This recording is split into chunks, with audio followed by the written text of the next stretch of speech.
Assalamualaikum warahmatullahi wabarakatuh. Salam sejahtera untuk kita semua. Perkenalkan, nama saya Yohana Sapitri. Pada kesempatan kali ini saya akan mempresentasikan mengenai tugas 1 Bahasa Indonesia, Tata Bahasa dan Komposisi.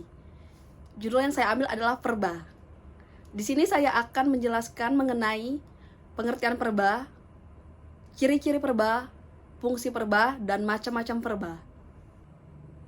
Dalam Kamus Besar Bahasa Indonesia, perba adalah kata yang menggambarkan proses, menunjukkan perbuatan atau keadaan, atau kita lebih mengenalnya dengan kata kerja. Keberadaan perba dalam sebuah kalimat bisa dikenali dengan beberapa ciri. Mengutip dari penjelasan Jurnal Perilaku Makna Perba dalam Bahasa Madura 2012 karya Ahmad Sofyan, perba digunakan sebagai predikat atau inti predikat pada kalimat.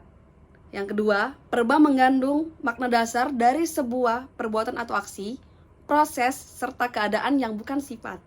Ketiga, perba tidak dapat diberikan afiks ter atau berarti paling, khususnya pada perba yang menjadikan suatu keadaan.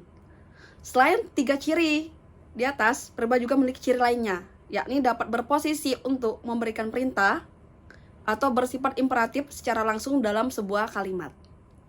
Fungsi utama perba ialah sebagai predikat atau inti predikat dalam sebuah kalimat. Namun, perba memiliki beberapa fungsi, lainnya sesuai dengan kedudukannya dalam sebuah kalimat.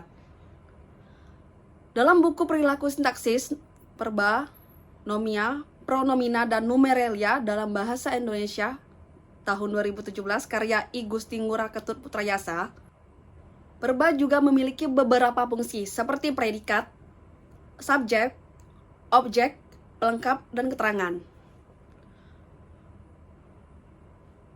Contoh perba yang bisa berfungsi sebagai predikat adalah orang tua Dian sangat suka berkebun. Berkebun di sini posisinya sebagai predikat. Perba sebagai subjek, contohnya adalah berolahraga tiap hari membuat tubuh kita sehat. Perba sebagai objek, contohnya adalah Adi mencoba tidur tanpa bantal.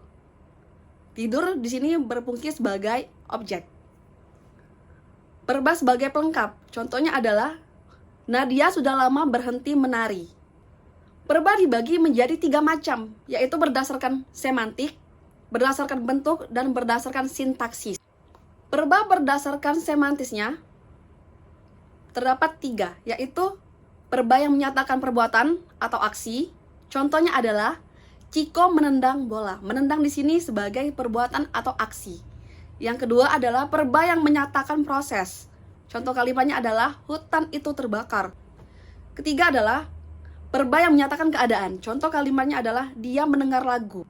Perba berdasarkan bentuknya terdapat 2, yaitu perba asal dan perba turunan. Perba asal adalah perba yang dapat berdiri sendiri tanpa afiks, sedangkan perba turunan adalah perba yang dibentuk melalui perubahan afiks pada kata atau kelompok kata. Perba asal adalah minum, mandi, datang, duduk, naik, bangun, dan sebagainya. Sedangkan contoh perba turunan adalah darat menjadi mendarat, layar menjadi berlayar. Yang terakhir adalah perba berdasarkan perilaku sintaksisnya. Terdapat 3, yaitu perba transitif, perba tak transitif, dan perba berpreposisi. Perba transitif adalah perba yang memerlukan nomina sebagai objek dalam kalimat aktif, dan objek itu dapat berfungsi sebagai subjek dalam kalimat pasif. Perba transitif dibagi lagi menjadi 3 bagian, yaitu perba eka transitif, perba dwi transitif, dan perba semi transitif. Perba eka transitif adalah perba yang diikuti oleh satu objek. Contoh kalimatnya adalah Jihan melukis gunung. Jika diubah menjadi pasif, kalimatnya menjadi gunung dilukis oleh Jihan. Perba dwi transitif, perba yang diikuti 2 nomina dalam kalimat aktif, satu sebagai subjek dan satu sebagai pelengkap. Contoh kalimatnya adalah Azam mengirimi Zea buket bunga. Perba semi transitif, perba yang objeknya boleh ada dan boleh juga tidak ada. Contohnya adalah Rara sedang menulis surat. Jika tidak ada pelengkapnya menjadi Rara sedang menulis. Yang kedua adalah verba tak transitif. Verba tak transitif adalah verba yang tidak memiliki nomina di belakangnya yang dapat berfungsi sebagai subjek dalam kalimat pasif. Verba tak transitif terbagi lagi menjadi 3, yaitu verba tak transitif berpelengkap wajib, verba tak transitif berpelengkap mana suka, dan verba tak transitif tak berpelengkap. Verba tak transitif berpelengkap wajib adalah verba yang harus ada pelengkap. Jika tidak, verba ini menjadi tidak sempurna dan tidak berterima. Contoh kalimatnya adalah Resti kehilangan laptopnya. Verba tak transitif berpelengkap mana suka, yaitu adalah verba pelengkap yang tidak selalu harus hadir. Contoh kalimatnya adalah usahanya telah berhenti. Jika ditambahkan pelengkap menjadi usahanya telah berhenti beroperasi. Verba tak transitif tak berpelengkap adalah verba yang tidak bisa diberi pelengkap. Contoh kalimatnya adalah bibit mangga itu tumbuh. Yang terakhir adalah verba berpreposisi, yaitu verba tak transitif yang selalu diikuti oleh preposisi tertentu. Contoh kalimatnya adalah kami berterima kasih atas segala bantuan. Atau Dimas belum tahu tentang berita itu. Sekian presentasi dari saya ucapkan terima kasih.